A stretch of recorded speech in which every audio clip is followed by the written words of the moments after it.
안녕하세요. 30대 후반 서울에 살고 있습니다.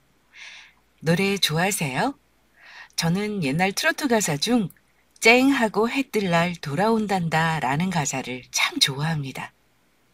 송대관 씨가 부른 것으로 알고 있는데 힘들고 바빴던 지난날 웃으면서 넘어갈 수 있게 해주는 저의 원동력이었거든요. 사람들은 항상 좋은 일들만 생기기 바랍니다.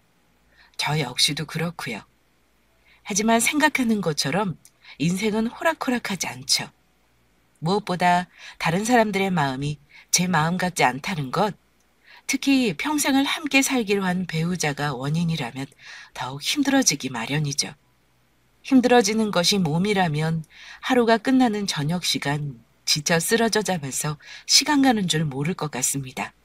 하지만 마음이 힘들면 밤새 잠도 못 이루고 신경이 예민해지니 그보다 더 괴로운 것은 없어요.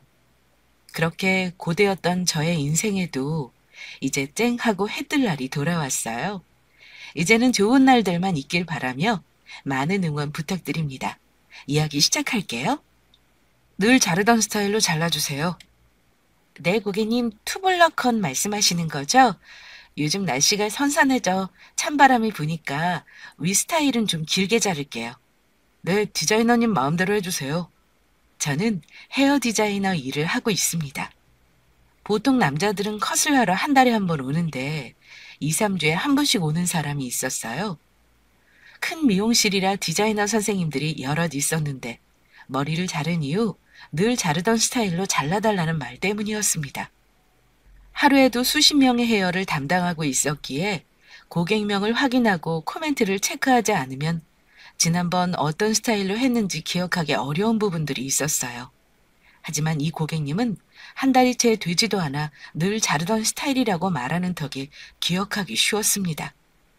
늘 자르던 스타일로 잘라주세요. 네, 알겠습니다. 보통 남자분들은 한 달 주기로 컷을 하시는데 자주 헤어 손질하시는 편이네요? 2주 정도 지나면 깔끔하다는 느낌이 사라지니까 자꾸 자르고 싶어지네요. 저 같은 사람 드문가요? 모발이 빨리 자라시는 분들은 2주만 돼도 답답하다 느끼시는 분들도 계세요. 예민하신 분들은 스타일 변화를 빠르게 알아채시고 다시 컷하러 오시기도 하고요. 보통 남자 손님들은 오가는 말들을 선호하는 편이 아니시라 스타일에 관한 이야기만 주고받고 별다른 코멘트를 하지 않는데 다른 남자분들보다 컷하러 오는 시간이 빠르다 보니 궁금해서 제가 먼저 물었어요. 늘 만지던 머리가 조금 지저분하다 생각 들면 자르고 싶다는 생각을 하신다는 손님이 신기하게 눈에 들어왔습니다. 그렇게 1년쯤 지났을까? 미용실을 옮겨야 할 상황이 놓이면서 마음속에서 그 손님이 다시 오기를 기다렸어요. 간다는 말을 하고 가고 싶었기 때문이죠. 늘 자르던 스타일로 부탁드려요. 네, 고객님. 다음부터는 다른 디자이너님에게 자르셔야 할 것 같아요. 네? 왜요? 그만두세요? 네, 다른 곳으로 가게 되었거든요. 다른 선생님들도 다들 실력이 좋으셔서 마음에 드실 거예요. 아쉽네요. 1년 가까이 한 분이 스타일을 해주셔서 머리 자른 이후 별다른 스트레스 없이 지내는데 말이에요. 머리 스타일이 중요하죠. 여자들도 머리 마음 안 들면 익숙해질 때까지 꽤 마음 상하거든요. 고객님 스타일은 제가 다른 선생님들께 잘 전달해 둘게요. 한두 번만 잘라보시면 다시 마음에 드실 거예요. 그러지 말고 어디로 가는지 알려주시면 안 돼요? 저도 그러고 싶은데 이사 가면서 지역이 바뀌는 거라 어려울 것 같아요. 어디로 가시는데요? 서울이요. 서울로 이사 가게 되었거든요. 고등학교를 졸업하자마자 헤어 디자이너 일을 시작해서 수습을 떼고 경력을 쌓으면서 좀 더 큰 미용실에서 일하고 싶었습니다. 큰 샵에서 일을 하고 돌아가는 상황들, 그리고 다양한 스타일을 접하고 실력을 키운 이후 내 미용실을 차리고 싶어졌어요. 차근차근 경력을 쌓아 올린 덕에 서울에서 제법 규모 있는 미용실에 이직하게 되었고, 다니던 미용실을 그만두면서 단골로 오던 그 남자분에게 저의 이야기를 전한 것입니다. 사실 이 시기까지 어떤 썸이 있던 것도 아니고 조금의 호감은 있었지만 저의 커리어를 쌓고 싶은 마음에 연애에 대해 크게 생각이 있던 것은 아니었지만 그동안에 정이 들었을까요? 왠지 알 수 없는 아쉬움이 남아 알려주고 싶다는 생각을 했습니다. 그럼 연락처라도 알 수 있을까요? 네? 그럼 이제 손님하고 디자이너가 아닌 개인적으로 뵐 수 있을까 해서요. 생각지도 못했는데 훅 치고 들어오는 남자 손님 말에 조금 당황했습니다. 이래도 되나 하는 생각이 들었기 때문이에요. 저야 한 미용실에서 업무를 하고 있어서 제 직업은 알고 있을 테지만 그간 깊은 대화를 한 적이 없어서 어떤 일을 하는지 알지 못했거든요. 왠지 저만 손해라는 생각이 들었습니다. 글쎄요. 제 직업은 미용사로 확실하지만 잠시만요. 제 명함입니다. 이제 조건 되는 거죠. 직업을 알지 못한다는 말을 하려 했는데 말뜻을 금세 알아채고 지갑에서 명함을 꺼내 주었습니다. 명함을 보니 인테리어 업체에 다니고 있었어요. 건축학과를 졸업하고 건축업계를 쭉 일하다 최근 인테리어 쪽으로 전향해서 디자인을 배우고 있다 했습니다. 그렇게 그 남자분과 사적인 연락을 하며 연인 사이로 발전했어요. 눈치채셨겠지만 그 남자분이 바로 신랑이었습니다. 그렇게 손님과 헤어 디자이너로 1년 동안 서로 얼굴을 익히고 저의 이직으로 서로 연락처를 주고받으며 연인으로 발전한 후 3년 정도 연애를 하다 결혼하게 되었죠. 나중에 안 이야기지만 원래 머리를 그렇게 자주 자르지는 않았는데 저에게 관심이 가서 자주 머리를 자르러 왔고 별다른 이야기를 걸지 않아 수기가 없었던 신랑 역시 저에게 이렇다 할 대화를 이어가지 못했다 했습니다. 일을 그만두고 옮긴다는 말에 용기 내서 연락처를 물었고 연인 사이로 발전할 수 있었어요.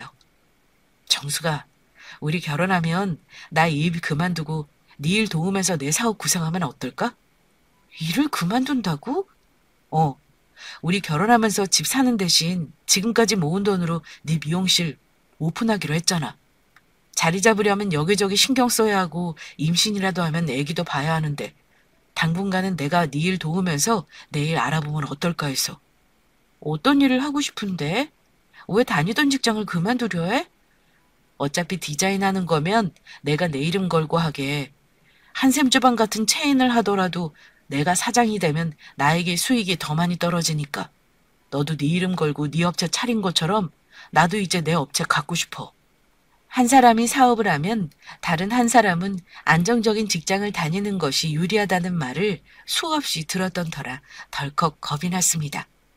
빠르게 업계 일을 시작해서 10년 이상의 경력은 있었지만 내 가게를 차리고 고정으로 단골을 만드는 것은 시간이 걸린다고 생각했기 때문이에요.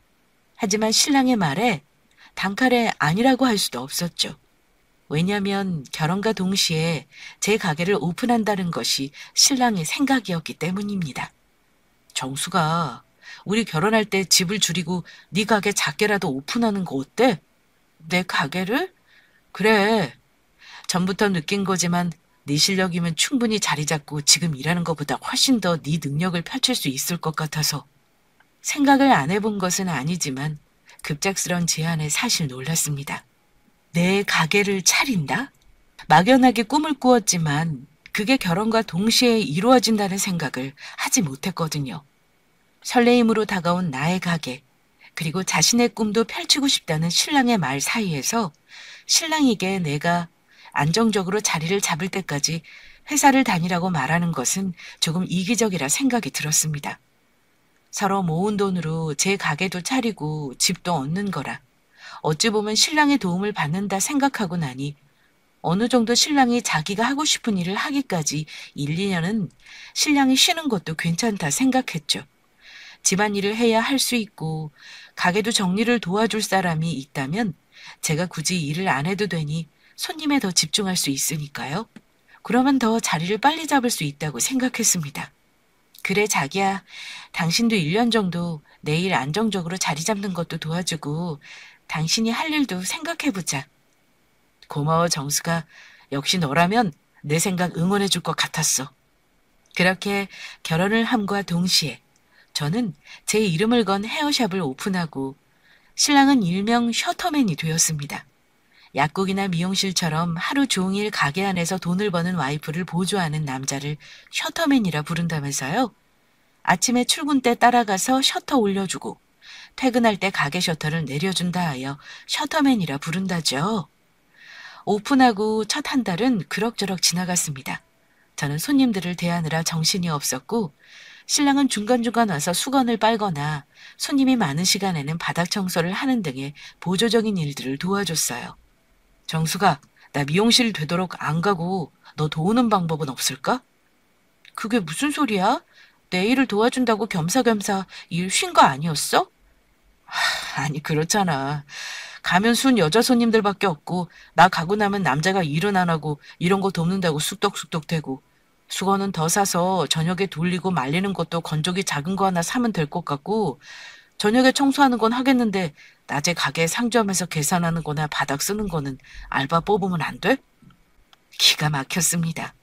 이런 업무들을 도와주려고 일을 쉬고 싶다고 말했던 것 같은데 한 달 정도 해보니 손님들이 남자분이 카운터를 보고 있으니 둘이 무슨 관계인지 묻는 손님들이 있었고 짓궂은 여성분들의 경우 우스갯소리라고 부인 잘 만나 편하게 산다며 깔깔대는 경우도 있었어요. 이런 상황들을 모르는 것은 아니지만 아르바이트를 쓸 정도로 안정적인 것은 아니기에 당황했죠.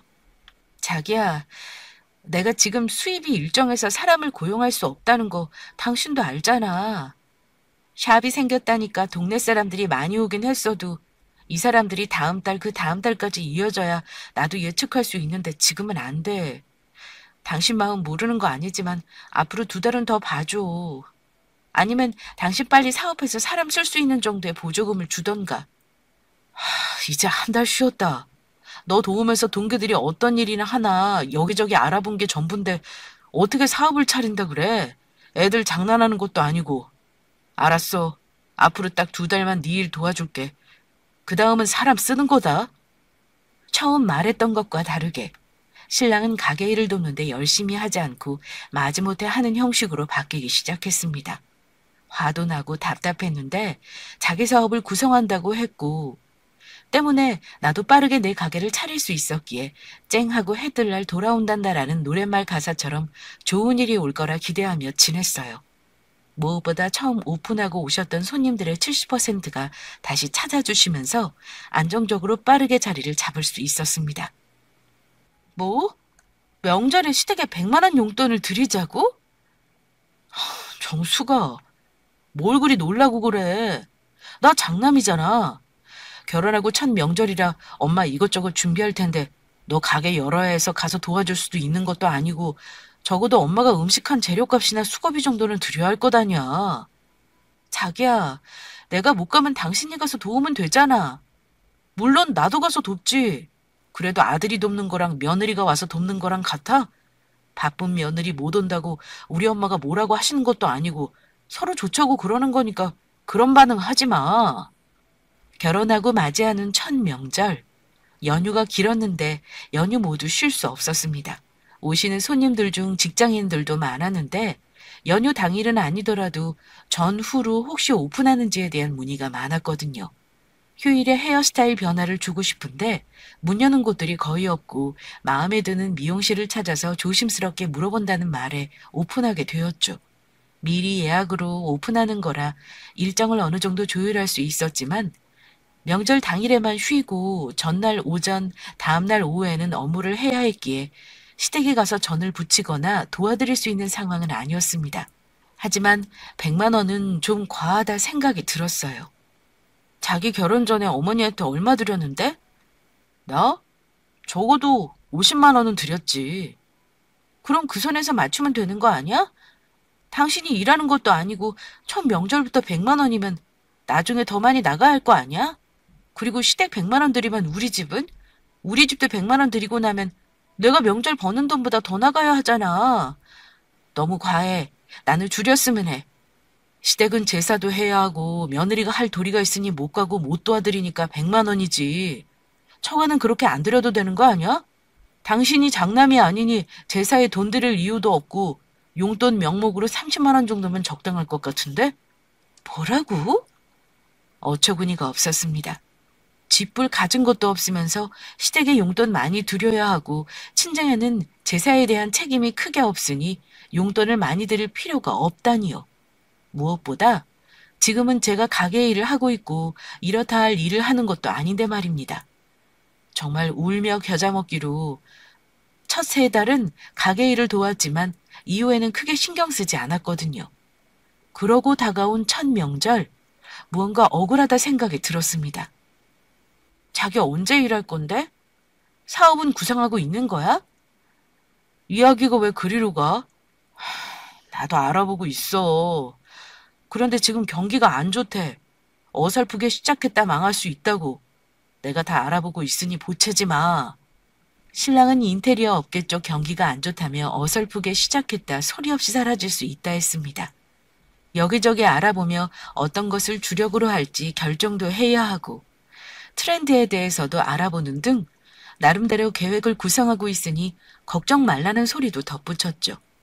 답답하고 속이 터졌지만 지켜보기로 했습니다. 결혼 전 그래도 꾸준히 직장 생활을 했던 터라 아예 실력이 없는 것도 아니고 서울 4년제 대학을 나올 정도면 그래도 고등학교 졸업인 저보다 배운 것도 많을 테니 알아서 잘할 거라 생각했거든요. 다만 시간이 너무 걸리지 않았으면 하는 바람뿐이었죠. 자기야, 정우 결혼할 때 냉장고 하나 해줄까? 무슨 소리야. 처남 결혼하는데 웬 냉장고를 당신이 준다 해? 결혼하는데 누나가 그 정도는 해줄 수 있지 뭘 당황하고 그래? 아니 처남도 회사 잘 다니고 모은 돈 있어서 대출받아도 자기 집 사서 시작하는데 우리가 왜 냉장고를 해줘? 내 코가 석자인 마당에 10만 원도 과한 거 아니야? 무슨 소리야. 친구도 10만 원은 더 주겠다. 그러던 중 남동생이 결혼하게 되었습니다. 남동생은 워낙 책임감이 있는 아이라 고등학교 때부터 아르바이트를 해서 자기 용돈 자기가 벌고 대학 가서는 아르바이트 장학금 등으로 학자금 대출을 받고 저축도 하고 군대 제대 후 바로 직장 찾아갈 정도로 자기 일에 똑 부러졌거든요. 특히 젊어서 고생은 사서 고생이라고 결혼해서 와이프 고생시키는 것보다 조금이라도 어릴 때 자기가 안 놀고 돈을 저축하면 빠르게 자리 잡을 수 있다는 생각에 정말 집중하며 일을 했고 그 결과 대출을 받았지만 모은 돈이 매매가의 70% 이상일 정도로 안정적인 생활을 할 수 있었습니다. 자기야, 우리도 모은 돈으로 가게 안 차렸으면 우리도 집 살 수 있었어. 근데 당신이 조금 느리게 가더라도 나도 내 사업하고 당신도 당신 사업해서 시작하고 싶다며.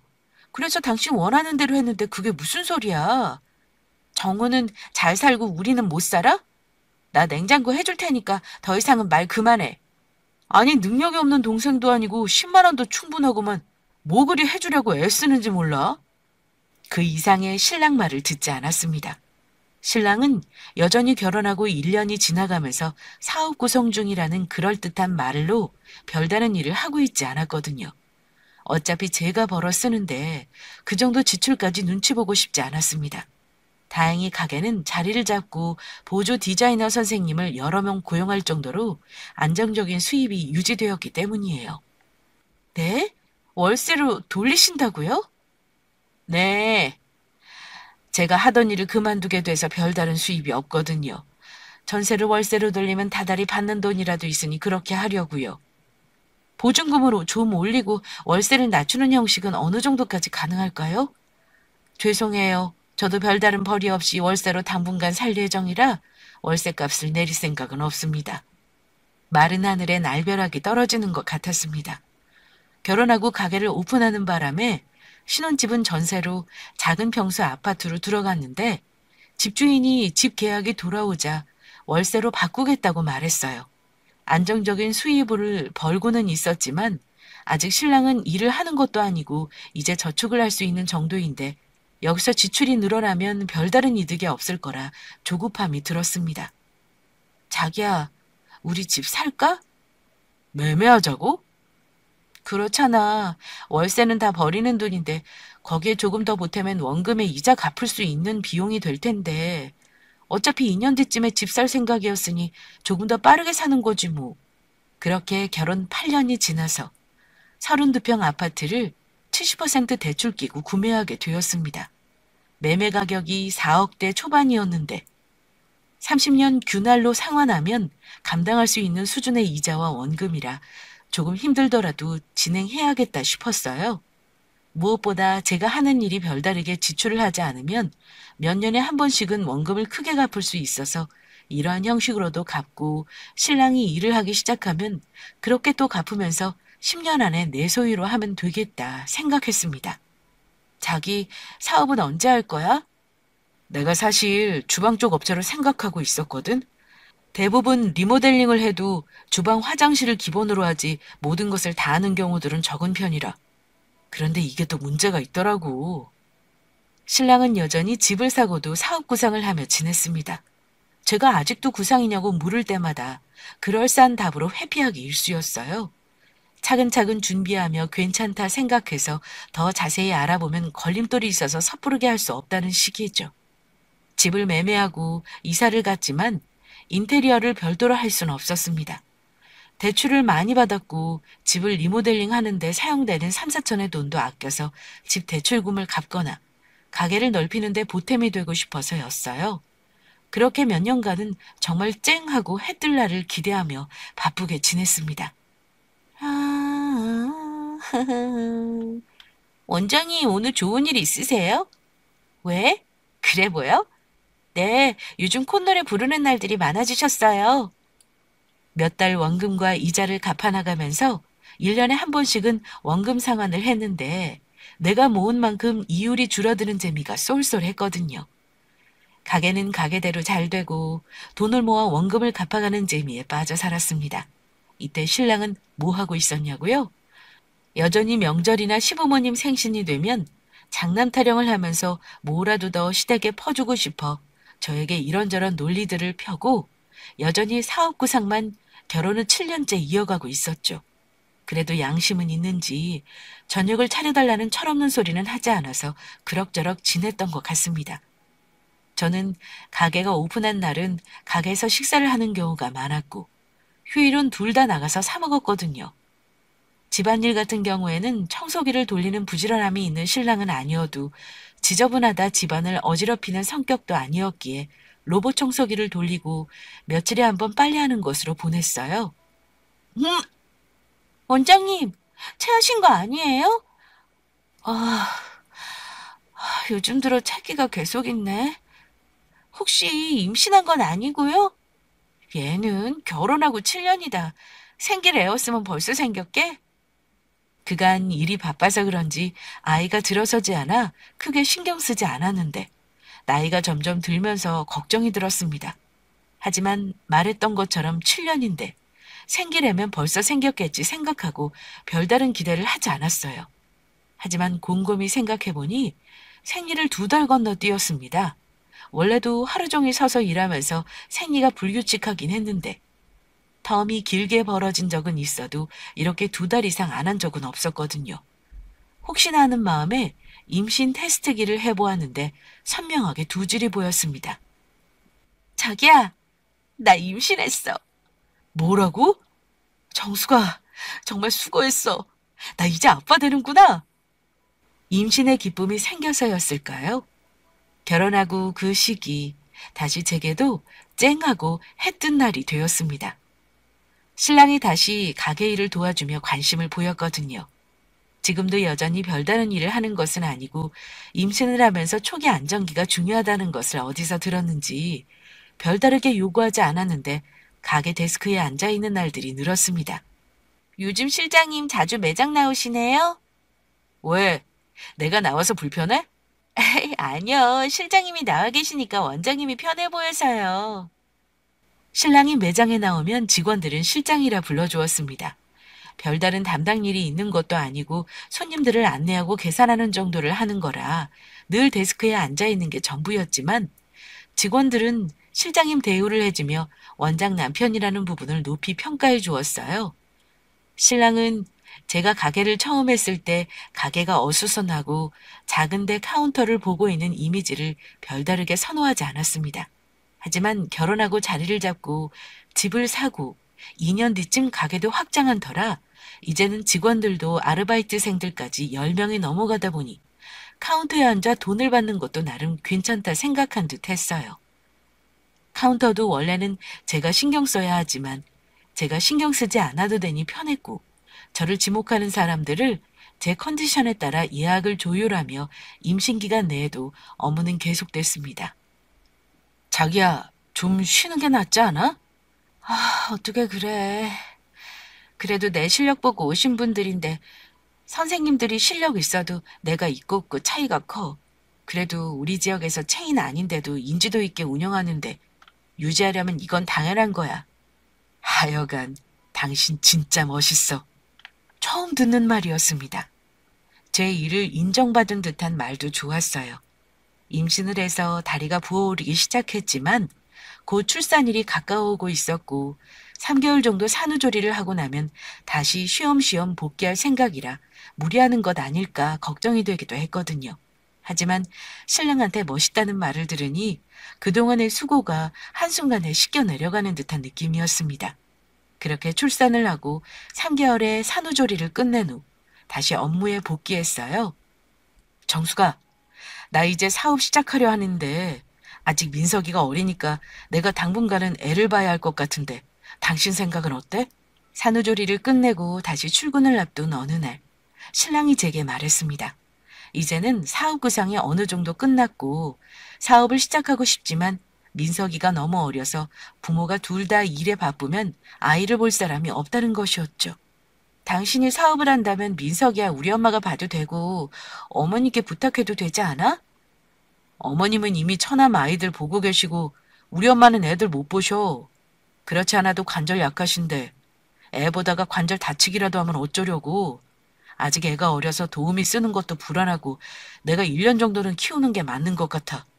사실 엄마가 동생 아이들을 보고 있었지만 이제 어느 정도 커서 어린이집에서 시간을 보내는 게 더 많았거든요. 당연히 제가 도움이 필요하다면 도와줄 수 있는 부분이라 생각했는데 신랑은 선을 그었어요. 오히려 아빠인 자기가 본다면 유대 관계도 있고 훨씬 더 좋은 관계를 유지한다는 말에 반 포기했던 것 같습니다. 결혼하고 지금까지 놀고 먹었는데 1년 더 논들 뭐가 달라질까 하는 생각이 들었던 것도 사실이거든요. 그렇게 제가 출산을 하면서 신랑은 육아를 핑계로 사업 시작한다는 계획은 미뤄졌습니다. 그렇게 또 바쁜 시간을 보냈던 것 같아요. 언니 바빠요? 아니요. 아가씨 웬일이에요? 결혼 축하드려요. 언니 고마워요. 정말 고마워요. 뭐가 고마워요? 언니 나 사실 언니 일한다고 혹시 우리 오빠 구박하는 것은 아닐까 생각한 적도 있고요. 일하는 며느리라고 명절에 엄마 전 부치는데 하나도 안 도와주고 돈으로 퉁치는 것 같아서 속으로 미워한 적도 있어요. 근데 언니가 나 그렇게까지 생각하는 줄 몰랐어요. 아가씨, 천천히 이야기해봐요. 그렇게 이야기하면 내가 무슨 소린지 알 수 없잖아요. 그렇죠? 아이, 그냥 생각지도 못했는데 언니한테 큰 도움받고 나니까 제가 생각이 짧았구나 싶으면서 미안하고 고맙고 그래서요. 결혼을 앞둔 아가씨가 대뜸 전화가 오더니 알 수 없는 말들을 했습니다. 바쁜 새언니라 서운하기도 했고 돈으로 퉁친다는 생각도 했는데 막상 자기 결혼을 앞두고 나니 저에게 고맙다고요. 연관성이 없다는 생각에 결혼할 때가 되니 같은 여자의 마음을 알게 된 건가? 그동안 오빠는 놀고 일하는 언니의 삶을 공감하게 된 건가? 그냥 가볍게 생각하고 전화를 끊으려 했습니다. 그런데 아가씨가 말을 이어갔어요. 언니 덕분에 작은 평수지만 집 사서 시작하잖아요. 요즘 대출이자도 높아지고 집값도 많이 올라서 이러지도 못하고 저러지도 못했는데 언니 덕분에 작은 평수여도 맘 편하게 집 사서 시작해요. 정말 고마워요. 언니가 나 이 정도로 생각하는지 몰랐어요. 앞으로 무조건 언니 편 할게요. 네? 순간 제 귀를 의심했습니다. 신랑이 결혼 이후에 벌이를 별도로 하는 게 아니라 모든 돈 관리를 제가 하고 있는데 아가씨한테 집 살 때 돈을 보태다뇨? 그것도 집을 살 정도라면 대출의 규모가 상당할 텐데 제가 알지 못하는 일들이 벌어진 것에 너무 당혹스러웠어요. 어찌 된 일이지? 신랑이 무슨 돈이 있어서 아가씨한테 돈을 줬지 생각하다 보니 우리가 살고 있는 집이 떠올랐습니다. 집이 공동명의로 되어 있었거든요. 이렇게 결혼하고 주구장창 저 혼자 대출금을 갚을 줄 알았다면 당연히 제 명의로 했을 텐데 그때만 하더라도 신랑이 사업을 곧 시작할 것처럼 말하면서 공동명의가 세금도 적고 다방면에서 유리하다 이야기에 그렇게 진행했습니다. 아무리 생각해도 신랑이 돈 나올 구멍은 집밖에 없다 생각이 들었어요. 오늘 아가씨한테 전화가 왔는데 집 사주는데 도움 줘서 고맙다고 하네? 어? 선혜가 전화했어? 어, 나는 도와준 적 없는데 내 덕분에 집을 샀대. 내가 도와주는 게 당신이 도와주는 거지 뭘 그래. 당신 담보대출했어? 어? 어떻게 알았어? 담보대출 좀 했어. 내가 장남인데 그 정도는 해줘야지. 장남이 어떻게 동생 결혼한다 소리에 가만히 있을 수 있어? 집이라도 해줘서 힘들지 않게 시작할 수 있도록 도와줘야지. 할 말이 턱 막혔습니다. 설마 했는데 역시나였거든요. 나중에 은행을 통해 알아보니 더욱 가관이었습니다. 시세는 살 때보다 2배 가까이 올랐고 갚은 금액도 상당해서 대출 받을 수 있는 금액들은 생각보다 많았어요. 다만 공동명의라 제 동의가 없어 시세의 반 정도에서 대출이 가능했는데 제1금융도 아니고 제3금융이라 대출은 가능했지만 이자가 상당히 높았습니다. 제가 어떻게 갚아온 원금과 이자인데 밑빠진 독에 물 붓기를 한다는 생각에 맥이 빠졌어요. 우리 이혼하자. 무슨 소리야? 애 태어난 지 아직 1년도 안 됐다. 장남이라 동생 챙겨줄 수 있지 그걸로 이혼까지 하자는 건 너무 인정머리 없는 거 아니야? 당신도 맏며느리잖아. 내가 결혼할 때 집 대신 내 가게를 차려준다는 당신 말 때문에 지금까지 당신이 사업 구상한다고 놀고 먹어도 나 그럴 수 있다 생각했어. 그때 가게를 차리지 않았다면 나는 아직도 샵에 다니며 직장 생활 할 수 있고 나이가 들었으니 내 가게 오픈하는 것도 망설여질 수 있었는데 당신 덕분에 빠르게 시작할 수 있다 생각했거든. 그래, 우리 선택에 옳았잖아. 근데 이혼이라니. 그런데 지난 7년 동안 당신은 아무런 일도 하지 않고 집 대출금, 이자, 원금 상환 모두 내가 하고 생활비도 내가 벌었는데 뭐? 아가씨 집 사준다고 대출을 받아? 나도 민석이도 좀 크고 나면 일할 거야. 내가 갚으면 되잖아. 민석이 본다는 명목으로 사업 미루더니 민석이 이제 6개월인데 어린이집 보내는 거 양심 없지 않니? 그건 너 힘드니까 사업 빨리 시작하려 그런 거지. 나도 다 생각에 있다고. 철이 없어도 이렇게 없을까. 우리 이혼하자. 생각하면 생각할수록 어이가 없었습니다. 애 태어나면 철들까 생각했던 것도 저만의 생각이었죠. 아이가 어려 어린이집에 보내는 것도 걱정이 된다 하더니 저모르게 어린이집 등록하고 보내고 있던 거 들키고 그 일로도 한바탕 했었거든요. 그렇게 지난 일들을 돌이켜보면 하나부터 열까지 말도 안 되는 일 투성이었는데 저는 무엇에 콕 꼈는지 쨍하고 해뜰 날 있을 거라는 기대로 모든 것을 감수해왔던 것이죠.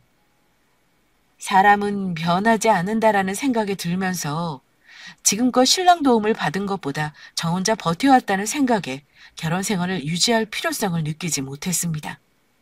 우리 이혼하자. 어차피 민성이 어린이집 보낼 거면 엄마한테 도와달라 안 해도 나 혼자 일하면서 애 볼 수 있어. 저녁 시간대야 다 선생님들로 돌리고 나 지명하는 VIP만 낮에 담당하면 되니까. 지금까지 결혼하고 당신 도움 받은 거 당신이 나 생각했던 거 다 합치면 6개월 될까? 나 뭐하러 결혼했나 싶어.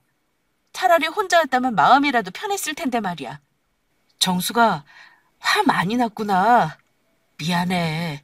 네 동의 없이 내 마음대로 일 벌인 거 동생 도와주자 하면 네가 당연히 안 된다고 말할 것 같아서 내 지분에 대한 대출만 받아 동생 도와준 거야. 속상했다면 내가 정말 미안해. 에이, 앞으로 잘할게. 민석이 어린이집도 안 보내고 내일도 빠르게 시작하고 앞으로 남은 대출금은 내가 다 갚을게. 다시 한번 기회를 줘. 집에 대해 당신 지분이 있었어?